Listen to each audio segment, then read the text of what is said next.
हे बघ, त्यांनी तर माझ्या फुलाचं पैसे पण दिलं.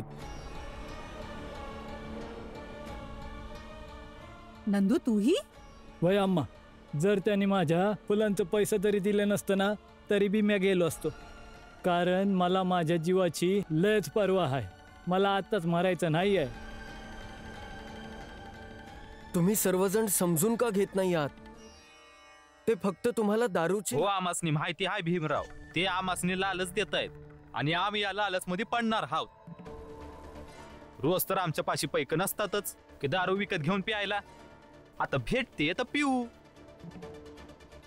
वय आण, आम्ही समजेजण जाणार. हो हो, तू तर जाणारच जोखू. माहितीये जोखू, तुझं दुकान या भागात प्रसिद्ध का नाही झालं? कारण तू कामचोर आहे. आणि ती बिचारी फुलिया इतके कष्ट करते आणि तू कष्ट करायचे सोडून जिथे काही फुकटचं मिळालं नाही तिथे चालला जातो. बले मावशी, वाय मी कामचोर, पर दारू प्यायला मी नक्की जाणार. हे बघा जोखू काका, तुम्ही गोष्टीला चुकीचं समजताय. मी चुकीचं समजतो आणि चुकीचं समजणार. आणि तू ना आमच्या आयुष्यात नाक खुपसायचं आधी बंद कर आणि आपले काम कर. आणि दुसरी गोष्ट, आम्ही दारू घ्यायला जाणार नक्कीच. काय करायचं ते करून घे.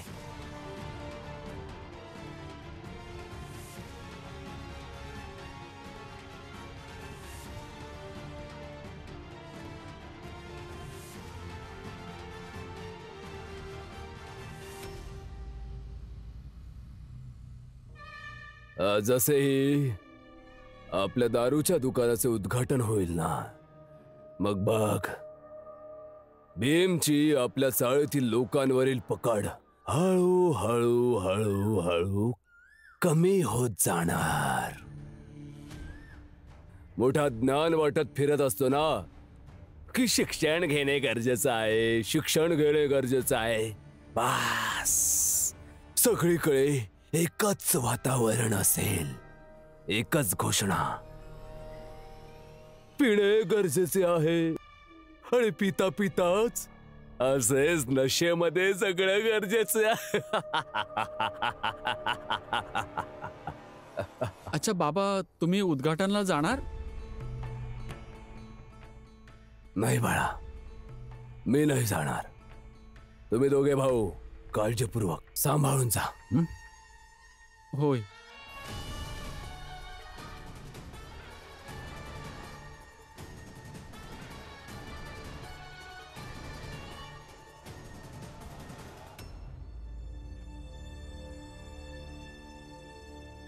काही हरकत नाही. या पहिल्यांदा थोडीच झालंय.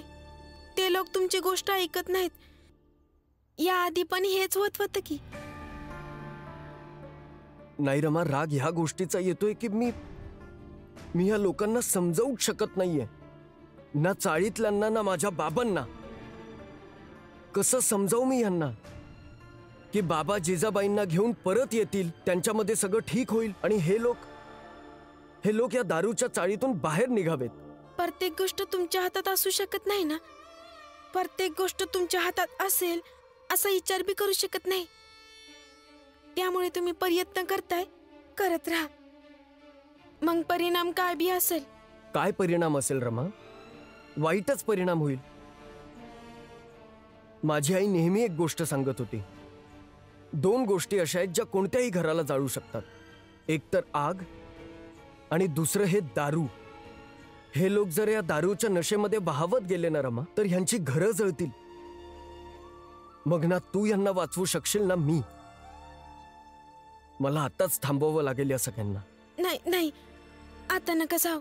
पण आता ती तुमचं नाही ऐकणार. बसा बसा बसा. आणि ती येळ पण येईल जेव्हा त्या लोकांना तुमच्या मदतीची गरज पडेल.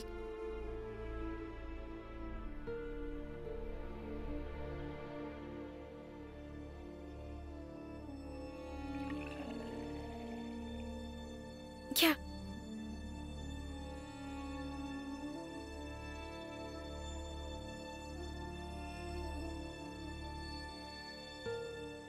तसं खरं बोलायचं तर त्या लोकांची बी काय चूक आहे. मी तुमची बायको असून तुम्हाला काही वेळ समजू शकत नाही, तर मग ते लोक तुम्हाला समजू शकत नाहीत, तर त्यात त्यांची काही चूक आहे? हा पण एक गोष्ट आहे जे मी समजू शकले. जीवनाला जर चांगलं करायचं असेल तर तुमची गोष्ट सर्वांना ऐकावीच लागेल. भले ते आज मान्य करू देत, उद्या मान्य करू देत, किंवा 100 वर्षानंतर. आणि जर नाही ऐकले ना, तर जशी परिस्थिती आज आहे तशीच 100 वर्षानंतरही असेल. मग काहीच बदलणार नाही. जिजाबाई, संध्याकाळ होत आली या. आता तरी घरी चल. मी थांबवलंय तुम्हाला? नाही ना? मग जा तुम्ही. जेव्हा माझं मन करेल मी येईल. ठीक आहे, राहा मग. नवरा आहे तुझा, त्यासाठी मी पण जाणार नाही. भले इथे रात्रभर राहायला लागलं तरी बी. दादा,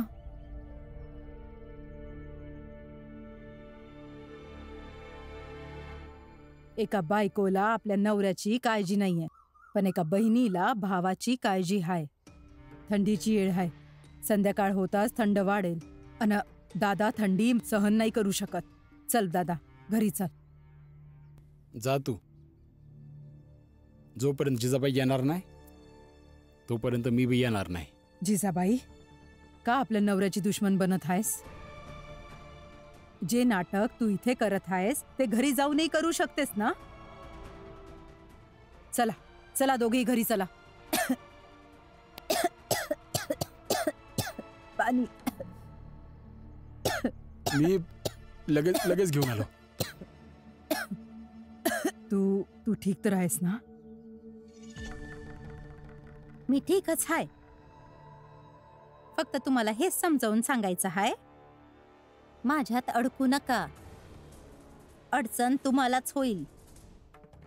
आमच्या नवरा बायकोच्या मधली गोष्ट आहे ना, आम्ही आमचं बघून घेऊ. ते तुझे पती आहेत तर माझे दादा सुद्धा आहेत. त्यांना थंडी वाजेल आणि आजारी पडतील, पण मी हे सहन नाही करणार. एक बाई असून तुम्हाला हे समजत नाही का? एका नवऱ्यावर फक्त बायकोचाच हक्क चालतो, नाही त्याच्या बहिणीचा. तसं तुम्हाला काय माहित असेल, कारण तुमची आणि तुमच्या नवऱ्याची साथ काही महिने पण नाही चालली. हो, पण होतं असंच. यासाठी चांगलं होईल की तुम्ही इथून निघून जा. आणि माझा नवरा आहे ना, जेव्हा माझं मन करेल ना तेव्हा मी घेऊन परत येईल.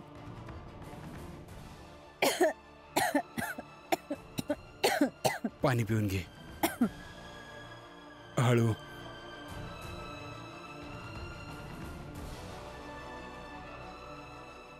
आता ठीक आहे? जिजाबाई, तू काहीही समज, पण खरं हेच आहे की मी माझ्या भावावर खूप प्रेम करते. आणि मला नेहमीच वाटते की तुम्ही दोघं सोबत राहावे, खुश राहावे. जर तुम्ही दोघं घरी नाही जाणार तर मी पण नाही जाणार. मीही इथेच राहणार, इथेच थंडीत बसून राहणार. मीरा, जा ना तू. का आमच्या नवरा बायकोच्या मध्ये पडतेस? राहू द्या ना, थंडीत मरणार थोडी नाही. खबरदार, तू मीराबद्दल एक शब्द पण बोललीस तर. चल. मी नाही येणार. जिजाबाई, पहिली गोष्ट तुझ्यात आणि माझ्यात होती, पण आता मीराची पण आहे. या घरी ताई, यावेळी तुमचाही चांगलाच हिशोब करते मी. यासाठी घरी तर जावंच लागल. चल. हे बघा, आपण सगळे रात्री दारूच्या दुकानाच्या उद्घाटनाला जायचं, तर आपल्या सोबत काही आहेर नाही घेऊन जायचा. बोलत तर तुम्ही बरोबर आहात हितेश भाऊ, पर काय घेऊन जायचं? एक काम करूयात, नंदूच्या दुकानातनं एक फुलांचा गुलदस्ता घेऊन जाऊयात, है ना? हा, हे ठीक असल. ए नंदू, एक चांगल्या फुलांचा मस्त एखादा गुच्छा बनव बरा. फुलिया, थांबव जोखूला दारू पिण्यापासून. एकदा का प्यायला चालू केलं ना तर खूप अवघड होईल. वय, आणि एकदा दारू पिण्याच्या चक्करमध्ये जोखूभाऊ आजारी पडलेत. हा पण कसं थांबवणार जोखूला? माझा ऐकतो कुठे तो? हे बघा फुलियाताई, या चाळीत आपण कमीच बायका आहोत ज्यांचे पती त्यांच्या सोबत आहेत. यासाठी सांभाळा जोखूभाऊला आणि थांबवा दारू पिण्यापासून. जरा जोरात बोल म्हणजे ऐकायला येईल त्याला. बोल. अरे रामजी भाऊ आणि जिजाबाई. रामजी, अरे थांब तरी. हे काय आहे? अरे स्वतःच्या बायकोचा हात पकडून अशा प्रकारे खेचत घेऊन येत आहेस. रामजी, अरे काय झालं सांगशील तरी? जोखू भाऊ, हा माझ्या घरचा प्रश्न आहे. यात नाही पडला तरच बरं. आलो ना चाळीत आता, सोडा हात. आणि तुम्ही कोणाला असं कसं म्हणू शकता की तुमच्या आणि माझ्या मधली समस्या फक्त आपलीच असू शकते? जिजाबाई, कोणी असो किंवा नसो, तुमची ताई नक्की असते. या ताईसाठी एक शब्द नाही सहन झाला, यांना काय म्हणताय तुम्ही? जिजाबाई, लहान गोष्टीचा डोंगर बनवू नकोस. मी या तुझ्या आयुष्यामध्ये कधी बी दखल दिलेली नव्हती. हो, दखल नाही दिला, पण काही दिलं पण नाही ना मला. तुम्ही सर्व लोक ऐका, मी यांना सांगितलं होतं माझ्यासाठी एक दुकान खोलून द्या, पण यांनी पेन्शनचे सर्व पैसे एका भिकारणीला देऊन टाकले.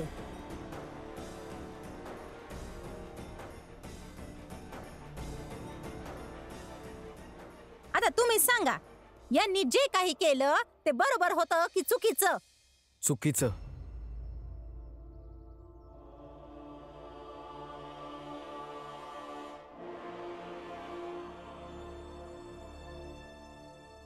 हो बाबा, चुकीचं केलंय तुम्ही. घ्या, आता तर भीमच म्हणत आहे का चुकीचं आहे? रामजी, हे तू चुकीचं केलंस. हा, हो, मी चुकीचं केलं. माझी मर्जी. मग आजपासून मी माझी मर्जी करणार आणि हे सर्व चाळवाले त्याचे पुरावे राहतील.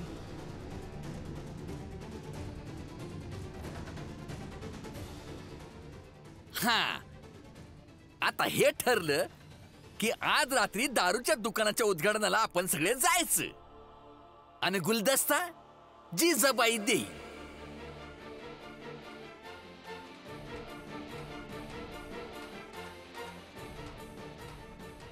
नाही देणार.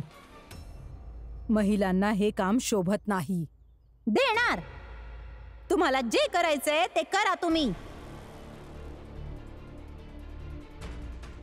आता आजपासून फक्त माझीच मर्जी चालणार. रात्र होऊ द्या आणि बघा की मी काय काय करू शकते ते. तुम्ही दोघं बी आणि भीमरामा, तुम्ही दोघे बी.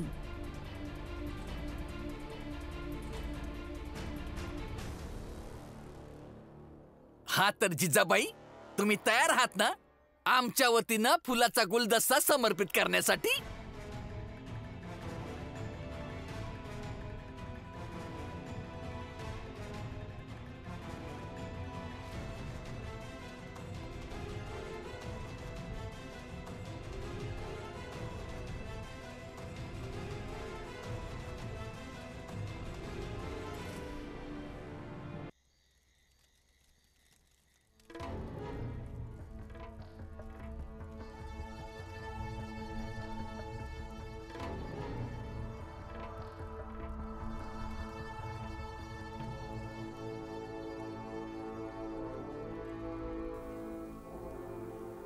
कसं वाटतंय?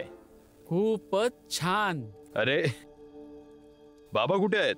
अरे दादा, बाबा नाही येणार. त्यांनी सांगितलेलं आहे तुम्ही दोघं भाऊ व्यवस्थित करा सगळं. अच्छा, आणि हे चाळवाले सुद्धा ना अजूनही नाही आलेत? अरे दादा, येतील सगळे. अरे वाजवा ढोलकी जोर जोरात. बहुतेक उद्घाटन होतंय. अरे चाळवाल्यांनो ऐका, सगळ्यांनी बाहेर या. उद्घाटन होतंय.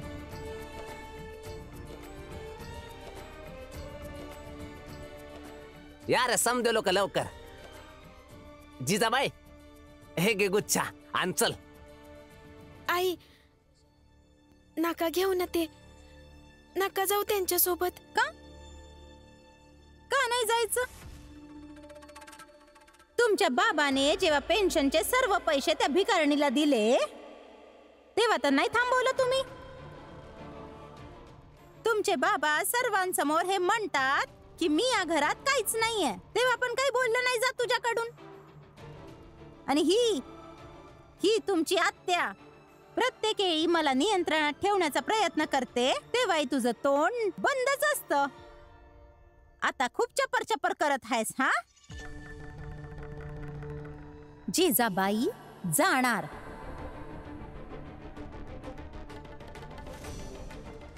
हा तर मग जा. हो जातच आहे. चला चला चला समजे जाण. अरे जोखू काय चला चला म्हणत आहेस? दारू प्यायला जाणं गरजेचं आहे का? तुझं बोलणं गरजेचं आहे का? गपचूप राहा आणि जाऊन जेवण बनव. मी येतो लगेच.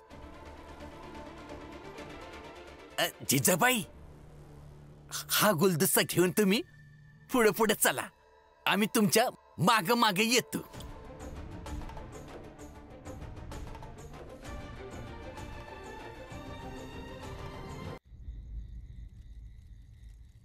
थांबा. हे बघा माझं ऐका तुम्ही. एका चांगल्या आयुष्याकडून नशेकडे जात आहात. ही नशा एक दिवस हळूहळू सर्व अशांत करेल. जरा विचार करा ह्याबद्दल. जाऊ नका. आणि जोखू काका तुमचे पुण्याचे काका दारूनेच बरबाद झालेत ना. आणि हितेश काका तुम्हाला आठवतं तुम्ही एकदा म्हणाला होतात की तुमच्या नानाच्या घराजवळ तुमचे एक शेजारी मामा होते, ते दारूनेच बरबाद झाली होती ना. मग तुम्ही समद माहित असून तिकडं का चाललाय? नका जाऊ तिकडं. आणि आई तुमची तर व्यक्तिगत खुन्नस आमच्याशी आहे ना. मग तुम्ही या चक्कर मध्ये एक महिला असून त्यांच्यासोबत जाऊन त्यांना प्रोत्साहन का देताय? प्रत्येक वेळी रस्त्यामध्ये यायची तुझी सवय बदल भीम. नाहीतर कोणी मजबूत माणूस येऊन कुचलल माहित पण नाही पडणार.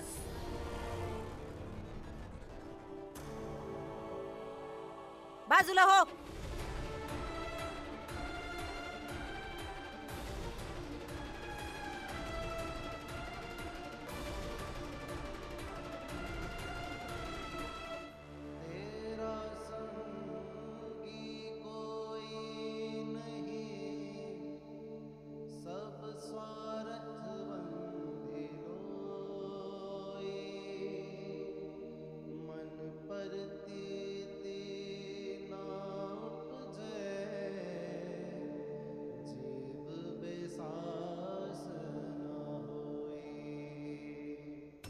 बघा ना भीमभाऊ तिथं दुःखी मनानं उभं राहून सर्वांना जाताना बघत राहतील. तुम्ही जा आणि त्यांना आत घेऊन या. जा ना.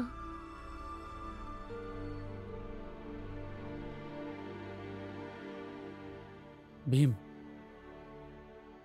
आतमध्ये चल.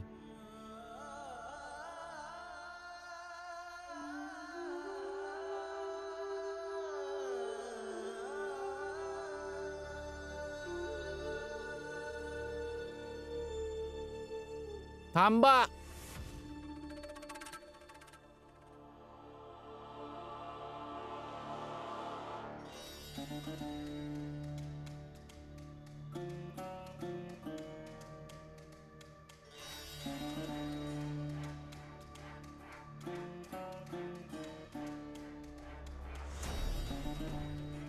जरा लांब व्हा. आनंद भीमच्या जवळून बाजूला हो.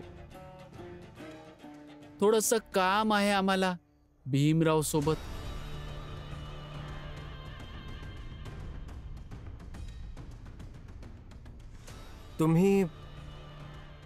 तुम्ही महिपाल आहात ना? माझ्याच कॉलेजमध्ये शिकता ना? बोला काय काम आहे? अभिनंदन भीमराव तुला. अभिनंदन. फक्त तुझ्या कॉलेजमध्ये अभ्यास करणारा नाहीये मी. मेघनाथचा दुसरा मुलगा आहे मी.